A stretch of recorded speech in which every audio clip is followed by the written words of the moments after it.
손주 면회 갔다가 쫓겨난 할머니 전화 한 통에 대대장이 헐레벌떡 튀어나오는데 볕이 따갑다 못해 아스팔트 위로 투명한 불꽃처럼 아른거리던 6월의 한낮. 모든 소음이 더위에 녹아내린 듯 고요한 오후 먼지를 풀풀 날리는 낡은 시외버스 한 대가 17번 국도변 임시정류장에 힘겹게 멈춰섰다. 버스에서 내린 것은 한 노파였다. 그녀의 행색은 주변의 푸르른 산세와 현대적인 도로와는 어울리지 않게 마치 빛바랜 흑백 사진에서 막 걸어 나온 듯했다. 희끗희끗한 소금 같은 머리카락은 동네 미장원에서 막 파마를 한 듯 곱슬거렸지만 오랜 시간 버스에 시달린 탓에 한쪽이 푹 눌려 있었다.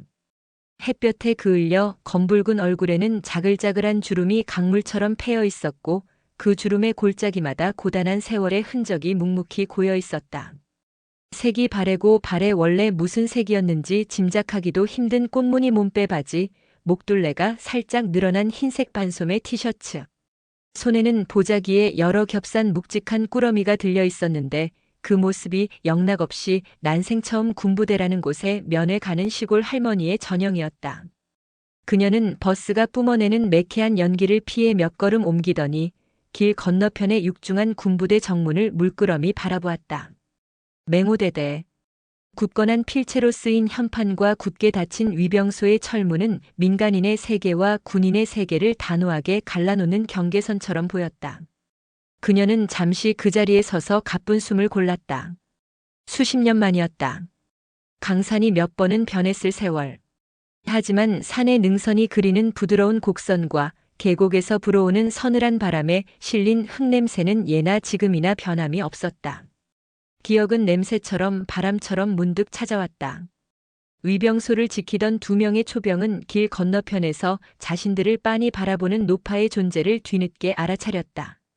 그들의 앳된 얼굴에 순간 긴장감이 스쳤다. 매뉴얼에 따라 그들은 부대로 접근하는 모든 미확인 인물을 경계해야 했다.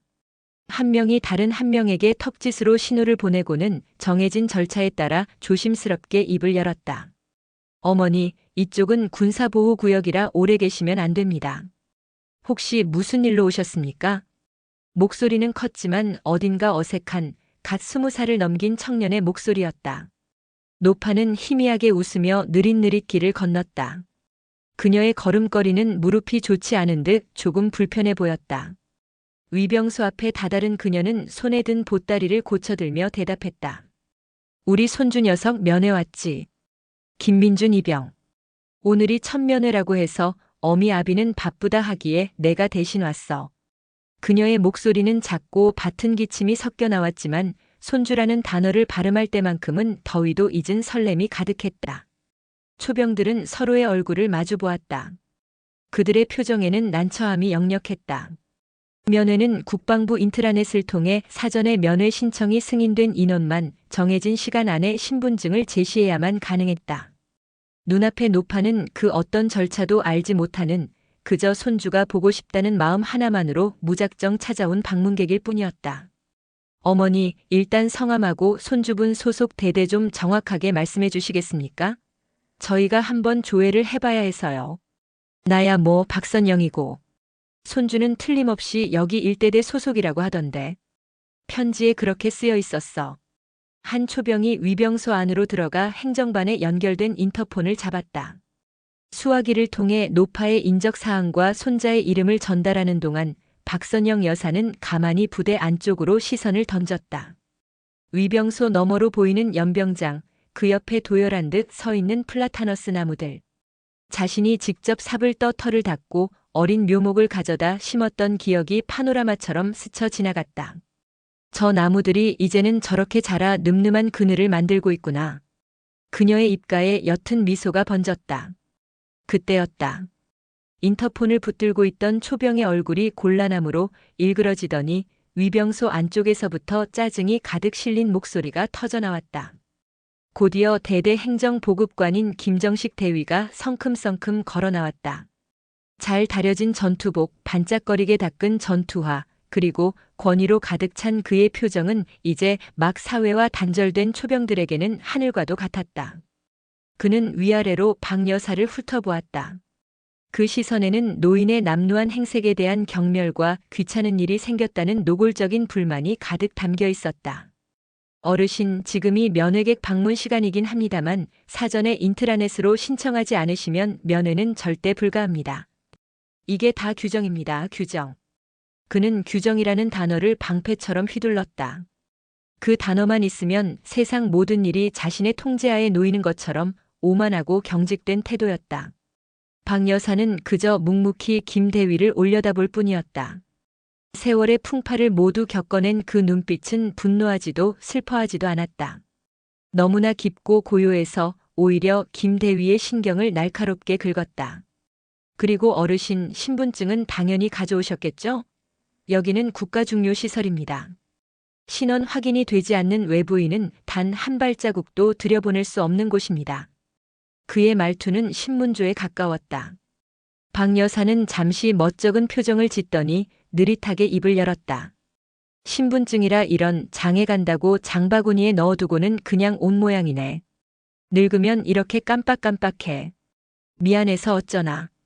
그 말에 김대위는 그럴 줄 알았다는 듯 조소가 섞인 한숨을 내쉬었다. 보십시오. 규정도 제대로 모르시지, 가장 기본인 신분증도 없으시지. 이러시면 저희가 정말 곤란합니다. 요즘 세상이 얼마나 흉흉합니까? 간첩이 없으리란 법도 없고요. 어르신 사정이 딱하신 건 알겠지만 저희는 나라를 지키는 군인입니다. 원칙을 어길 수는 없습니다. 오늘은 이만 돌아가시고 다음부터는 꼭 아드님이나 며느님이랑 같이 절차 정확하게 밟아서 오십시오. 그는 손을 휘휘 내저으며 돌아가라는 신용을 했다. 그 몸짓에는 한치의 존중도 연민도 담겨 있지 않았다. 초병들은 어쩔 줄 몰라 안절부절 못했다. 명백히 과하고 무례한 처사였지만 푸른 계급장을 단 대위의 명령 앞에서 그들이 할 수 있는 것은 아무것도 없었다. 바로 그때 침묵을 지키던 박 여사가 입을 열었다.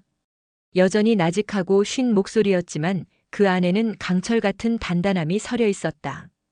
젊은 양반. 규정이라 맞아. 그 규정 참으로 중요하고 좋은 것이지. 혼돈 속에서 질서를 세우고 공동체의 원칙을 지켜주는 기본이니까. 그녀는 더 이상 대꾸할 가치도 없다는 듯 김대위에게서 시선을 거두었다.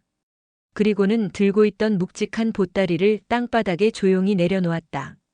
그 동작은 느렸지만 흐트러짐이 없었다.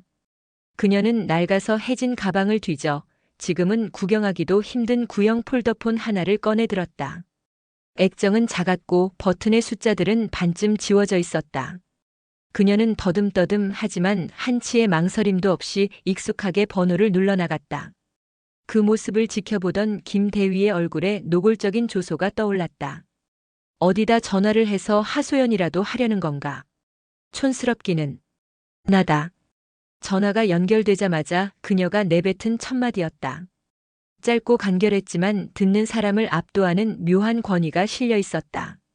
전화기 너머에서는 예상치 못한 연락에 당황한 듯 잠시 숨소리만 들려왔다. 일대대장 박선영. 지금 위병소에 잠시 나와 있는데 현 대대장은 잠시 와줄 수 있겠나? 김정식 대위의 입꼬리가 비웃음으로 한껏 올라갔다. 대대장? 초대 대대장이라도 된다는 소리인가? 그는 노파에 어처구니 없는 허풍이 가소롭다는 듯 팔짱을 끼고 거만하게 지켜보았다. 초병들 역시 저 노인이 대체 무슨 말을 하는 건가 싶어 어리둥절한 표정으로 서로를 쳐다볼 뿐이었다. 위병소 주변의 시간은 잠시 희극의 한 장면처럼 흐르는 듯했다. 하지만 그 정적과 조소는 오래가지 못했다. 채 2분, 아니 1분도 지나지 않았을까.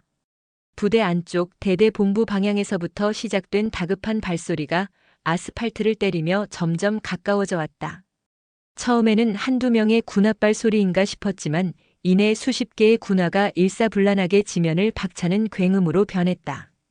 곧이어 먼지바람을 일으키며 한 무리의 군인들이 위병소를 향해 전력 질주해 오는 것이 보였다. 맨 앞에는 이마와 셔츠가 땀으로 흠뻑 젖은 현 일대대장 이진우 중령이 있었다. 그는 위병소 앞에 선 박 여사를 발견한 순간 거의 혼이 나간 사람처럼 눈을 크게 떴다. 그리고는 몇 걸음 남겨두지 않은 거리에서 숨이 턱까지 차오른 목소리로 외쳤다. 네, 대대장님, 어찌 아무런 연락도 없이 여기까지 오셨습니까? 이 중령은 박 여사의 바로 앞에서 칼같이 멈춰 서더니 자세를 바로 하고는 평생 지켜온 군인으로서의 본능으로 우렁찬 경례를 붙였다. 충성. 신고합니다. 현 1대 대장 중령 이진우 2025년 6월 17일 부대 이상 유무를 보고 드립니다. 위병소 주변의 공기는 그 순간 진공 상태가 된 것처럼 모든 소리가 증발했다.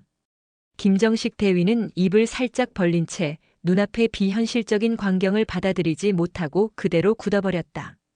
두 초병은 차려 자세를 해야 할지 총을 고쳐 잡아야 할지 몰라 필사적으로 눈만 깜빡였다.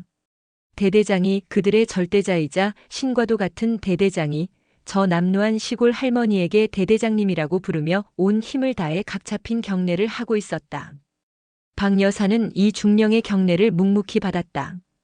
그녀의 시선은 잠시 이 중령의 땀에 젖은 얼굴에 머물렀다가 이내 핏기가 완전히 가신 채 굳어있는 김대위를 향해 천천히 옮겨갔다. 내가 만든 규정이다. 나직하지만 위병소 전체를 서늘하게 울리는 목소리였다. 자네가 그토록 소중하게 여기는 그 면회 규정, 외부인 출입 통제에 관한 세부 지침. 전부 다 내가 이 부대의 초대 대대장으로 있을 때 수많은 밤을 새워가며 글자 하나하나 직접 다듬어 만든 것들이지. 그녀는 천천히 하지만 단호하게 말을 이었다. 목소리에는 분노가 아닌 그 어떤 것과도 타협하지 않았던 지휘관의 서늘한 무게가 실려 있었다. 총 한 자루 메고 이 허허벌판에 처음 들어와 부대 땅을 고를 때 자네들 중 몇몇은 아직 어머니 뱃속에도 없었을 게다. 저기 저 연병장 끝에 서 있는 플라타너스 보이나? 내 손으로 직접 흙 파고 심은 묘목이야. 저기 저 강당 털을 닦다가 무리하는 바람에 허리를 크게 다쳐 꼬박 며칠을 알아누웠던 기억도 아직 생생하군. 김대위의 머릿속이 하얗게 비어버렸다. 그는 그제야 눈앞의 노인이 누구인지 퍼즐 조각이 맞춰지듯 깨달았다. 부대 역사관 입구 가장 높은 곳에 걸려있던 낡은 흑백 사진. 앳된 얼굴에 중위 계급장을 달고 황무지 위에서 부대 창설 기념비의 첫 삽을 뜨던 유일한 여군 장교. 전설 속 인물처럼 회자되던 대한민국 최초의 여성 전투부대 대대장이자 이 맹호대대의 창설 주역 박선영 소령. 그녀가 소령으로 명예롭게 전역했다는 사실까지 떠오르자 김대위는 온몸의 피가 역류하는 듯한 아찔한 현기증을 느꼈다. 문득 박 여사의 눈빛이 아득한 과거의 어느 한 지점을 응시했다. 1980년대 후반. 대한민국군은 여전히 남성 중심의 견고한 성체였다. 여군에게 전투병과는 금단의 영역이었고 행정이나 의무 같은 지원 병과가 그들의 자리로 여겨지던 시절. 갓 대위로 진급한 젊은 박선영은 모두의 예상을 깨고 신설되는 전투보병대대의 창설 멤버로 이 황무지에 첫 발을 내디뎠다. 모든 것이 무에서 유를 창조하는 고난의 연속이었다. 수십 명의 남군 장교들 사이에서 유일한 여군이었던 그녀는 여자라는 이유만으로 씌워지는 의심과 편견의 눈초리를 이겨내기 위해 남자들보다 2배, 3배로 자신을 몰아붙여야 했다. 박대위, 여긴 책상머리에 앉아서 서류나 만지는 곳이 아니야. 직접 구르고 뛰어야 하는 전투부대라고. 여자 몸으로 과연 버텨낼 수 있겠어? 컨테이너를 개조해 만든 임시 막사에서 열린 첫 회의. 연배가 높은 남성 장교들은 노골적으로 그녀의 능력을 의심하며 중요한 논의에서 그녀를 배제하려 들었다. 하지만 그녀는 물러서는 대신 다음 날 누구보다 먼저 일어나 야전삽을 들었다. 병사들과 똑같이 땀 흘리며 진창을 파냈고 훈련장 예정지를 답사할 때는 가장 앞에서 헤쳐나갔다. 면회 규정을 제정하던 그날 밤의 기억이 선명하게 떠올랐다. 당시 군의 표준 규정은 냉혹하리만큼 엄격했다. 가족 면회는 한 달에 단 한 번 지정된 날짜와 시간에만 가능했다. 강원도 산골에서 혹은 전라도 땅끝에서 아들 얼굴 하나 보겠다고 몇 날 며칠을 달려온 부모들이 단지 날짜를 맞추지 못했다는 이유로 철문 앞에서 눈물을 머금고 돌아서는 일이 비일비재했다. 규정은 규정입니다. 한번 예외를 허용하기 시작하면 군 기강 전체가 무너집니다. 완고한 원칙주의자였던 작전 참모의 반대에 부딪혔을 때 그녀는 회의용 탁자를 손으로 내리치며 말했다. 군 기강은 종이 위에 쓰인 글자에서 나오는 게 아니오. 내 나라를 지키고 있다는 자부심, 내 가족이 나를 응원하고 있다는 믿음, 병사들의 그 뜨거운 사기에서 나오는 겁니다. 내 자식이 고된 훈련 속에서 나라를 지키고 있는데 그 얼굴 한번 보겠다는 부모의 애끓는 마음조차 헤아려주지 못하는 군대가 어떻게 목숨 걸고 적과 싸워 이기겠단 말이오. 사전 신청을 원칙으로 하되 부득이한 사정으로 예고 없이 찾아온 가족에 한해서는 지휘관의 책임과 재량하에 신원을 철저히 확인한 후 면회를 허용한다. 이것이 내가 만들고자 하는 사람을 위한 규정이오. 그녀의 불같은 신념과 끈질긴 설득 끝에 지휘관 재량이라는 인간적인 온기가 담긴 조항이 마침내 새로운 면회 규정에 포함되었다. 그녀가 병사들을 위해 그들의 가족을 위해 싸워서 얻어낸 그 규정의 칼날이 수십 년의 세월을 건너와 자신의 심장을 겨눌 줄은 꿈에도 상상하지 못했다.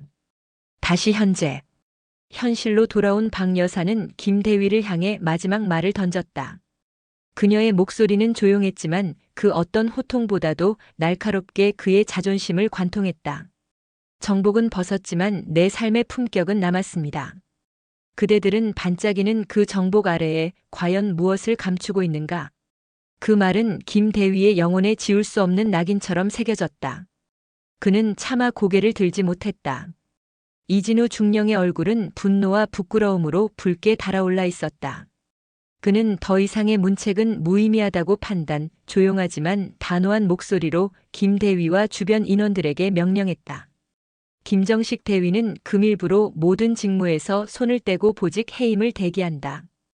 위병소 근무자 전원은 오늘 저녁부터 부대 역사 특별교육 10시간을 이수하도록. 우리가 서 있는 이 땅이 어떤 분의 피와 땀으로 세워졌는지, 초대 대대장님의 창설 이념이 무엇이었는지 뼈에 새길 때까지 다시 배우도록 해라. 예상, 실시, 충성. 김대위와 초병들은 마치 사형 선고를 받은 죄인처럼 고개를 숙인 채 복창했다. 박 여사는 더 이상 그들에게 시선을 주지 않았다.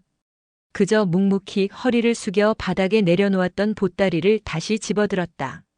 그녀가 원했던 것은 이런 요란한 소동이나 굴욕적인 복수가 아니었다. 그저 햇살 좋은 날 사랑하는 손자의 얼굴을 한 번 더 보고 따뜻한 밥 한 끼 먹이고 싶었을 뿐이다. 잠시 후 대대장실을 거쳐 특별히 마련된 조용한 면회실 한쪽 구석. 온 부대를 발칵 뒤집은 사건의 전말을 전해 듣고 황급히 달려온 손자 김민준 이병은 어쩔 줄 몰라 하며 할머니 앞에 부동자세로 서 있었다. 자신의 할머니가 그저 시골에 사는 평범한 할머니가 아니라 부대에 살아있는 전설이라는 사실에 그의 얼굴에는 충격과 당혹감 그리고 주체할 수 없는 자랑스러움이 복잡하게 뒤엉켜 있었다. 할머니 괜찮으세요? 제가 미리 연락을 드렸어야 했는데. 괜찮다 괜찮고 말고. 뭘 그런 걸 가지고 그래. 박 여사는 손자의 굳은 손을 잡아 자신의 무릎 위로 끌어당기며 인자하게 웃었다. 그녀의 얼굴에서는 방금 전 위병소에서 보여주었던 서늘한 카리스마는 온데간데 없이 사라지고 오직 손자를 향한 애정과 연민으로 가득 찬 평범한 할머니의 모습만 남아 있었다. 밥은 잘 챙겨 먹고 다니냐? 잠자리는 편하고, 훈련은 할만하고. 네, 할머니. 다들 잘해주시고 다 괜찮습니다. 근데 할머니는요? 그래, 그거면 됐다. 내가 괜찮으면 나도 괜찮은 게야. 그녀는 더 이상 손자가 미안해하지 않도록 화제를 돌리며 정성껏 쌓은 보따리를 풀었다. 김이 모락모락 나는 따뜻한 밥, 짭짤하게 조린 돼지고기 장조림, 고소한 참기름 냄새가 나는 시금치 나물, 그리고 손자가 어릴 적부터 세상에서 제일 좋아했던 두툼하고 폭신한 달걀말이까지. 두 사람은 한동안 말없이 그저 서로의 얼굴을 마주보며 음식을 나누었다. 그 어떤 요란한 대화나 위로도 필요 없었다. 손자의 얼굴에 스치는 건강한 혈색과 자신을 바라보는 그 눈빛 속에 담긴 경외와 사랑. 그것만으로도 그녀의 고단했던 마음과 수십 년간 묵혀두었던 회한은 봄눈처럼 스르르 녹아내렸다. 면회를 마치고 부대를 나서는 길. 이진우 중령이 직접 운전하는 지휘관 차량이 그녀를 배웅했다. 대대장님, 오늘 일은 정말 드릴 말씀이 없습니다. 제가 부대원들 정신교육을 완전히 잘못 시켰습니다. 부끄럽습니다. 됐네, 이 중령. 자네 탓이 아니야. 세월이 흐르면 많은 것들이 무뎌지고 또 잊히는 법이지. 중요한 건 잊었던 것을 오늘을 계기로 다시 기억하고 바로 세우면 되는 걸세. 차창 밖으로 그녀가 청춘의 모든 것을 바쳤던 부대의 풍경이 빠르게 스쳐 지나갔다. 이제는 완전히 자리를 잡아 늠름한 위용을 뽐내는 현대식 건물들과 잘 닦인 훈련장들. 그녀는 조용히 눈을 감았다. 복수는 가장 품격 있는 방식으로, 용서는 가장 너그러운 마음으로. 그것이 그녀가 평생을 군인으로 그리고 한 인간으로 살아오며 지켜온 삶의 방식이었다. 며칠 후 맹호대대에는 조용하지만 의미 있는 변화의 바람이 불었다. 부대 역사관 입구 가장 중앙에 걸려있던 박선영 초대 대대장의 낡은 흑백 사진이 전문가의 손길을 거쳐 완벽하게 복원된 선명한 컬러 사진으로 교체되었다. 사진 속 젊은 그녀의 눈빛은 놀랍도록 형형하게 살아있었다. 사진 아래에는 그녀의 빛나는 양력과 함께 그녀가 병사들을 위해 직접 만들었던 인간적인 면회 규정에 대한 상세한 설명과 그 제정 배경이 추가되었다. 그리고 매주 신병 교육 훈련 시간에는 초대 대대장의 창설 이념과 인본주의적 리더십에 대한 교육이 정식 과목으로 편성되었다. 김정식 대위는 얼마 후 조용히 다른 부대로 전출 조치되었다는 소문이 들려왔다. 그의 풍요로운 가을, 김민준 이병은 첫 휴가를 나와 할머니가 계신 시골집을 찾았다. 평화로운 시골집 툇마루에 나란히 앉아 할머니가 정성껏 깎아주는 빨간 사과를 아삭아삭 베어 물던 그는 문득 궁금했던 것을 물었다. 할머니, 솔직히요. 그때 위병소에서 정말 하나도 화나지 않으셨어요? 저 같았으면 화나고 억울해서 참지 못했을 것 같아요. 박선영은 주름진 눈가에 따스한 웃음을 머금은 채 훌쩍 자란 손자의 머리를 부드럽게 쓰다듬었다.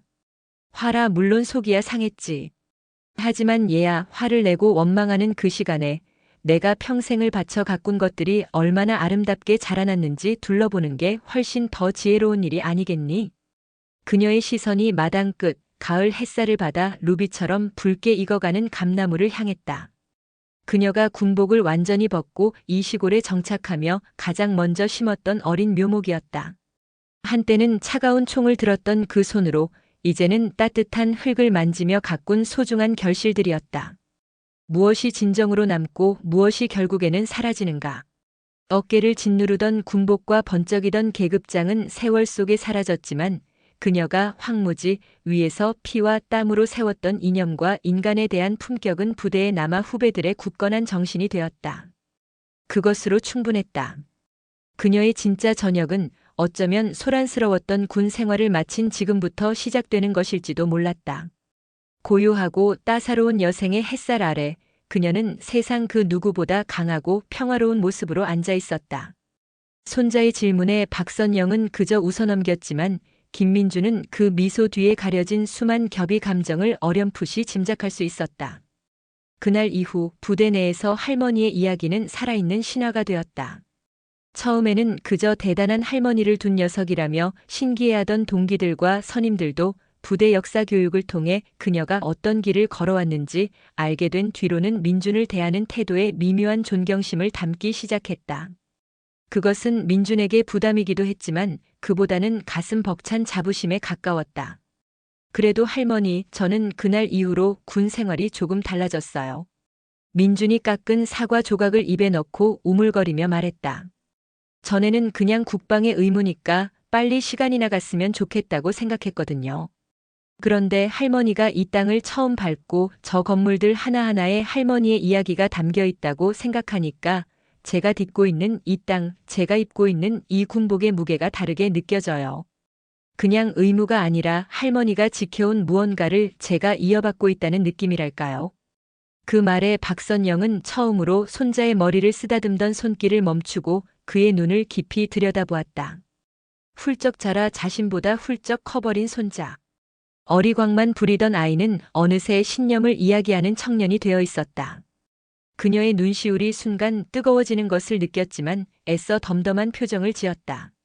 그렇게 생각해준다니 그걸로 됐다. 그걸로 내 지난 세월이 전부 보상받는 기분이다.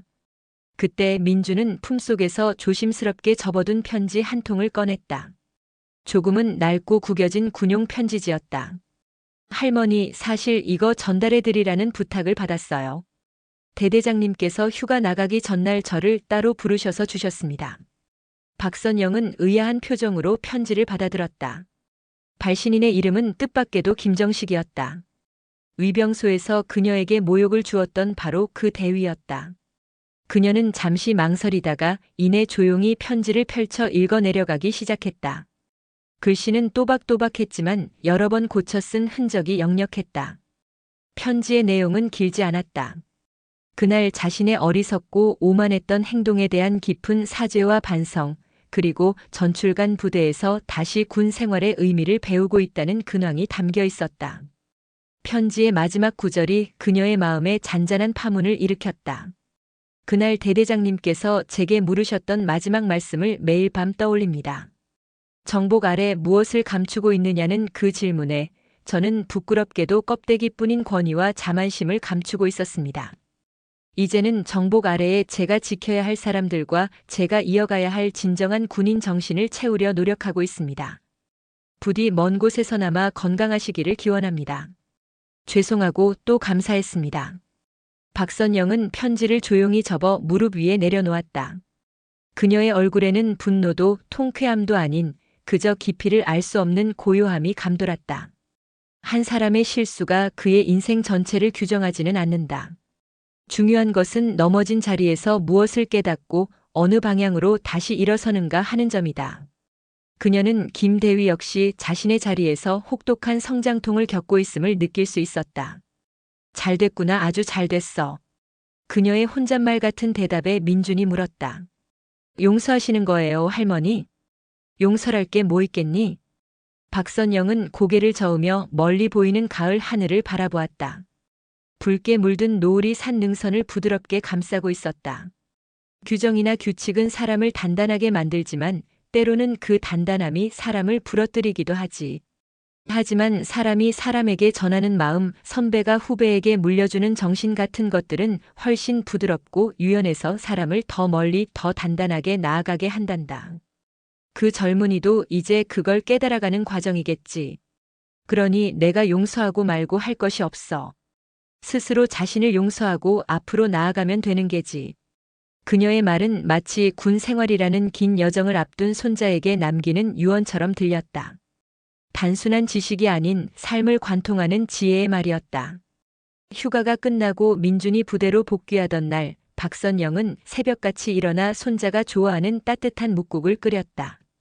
터미널로 향하는 길, 그녀는 아무 말 없이 손자의 군장을 고쳐 매주고 흐트러진 전투복의 옷깃을 매만져 주었다. 버스에 오르는 손자의 뒷모습을 보며 그녀는 소리내어 부르는 대신 마음속으로만 작별 인사를 건넸다. 몸 건강히 잘 지내거라. 나의 자랑스러운 손자이자 나의 믿음직한 후배여. 다시 혼자가 된 시골집은 유난히 고요했다.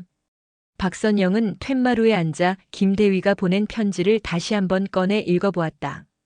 그리고는 그 편지를 장작을 떼는 아궁이에 넣어 조용히 태웠다.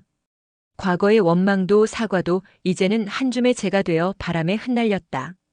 겨울이 오고 그녀가 심었던 감나무는 잎을 모두 떨군 채 앙상한 가지만 남았다. 하지만 그녀는 알고 있었다. 저 메마른 가지 속에서 이미 새로운 봄을 준비하는 생명의 숨결이 흐르고 있다는 것을.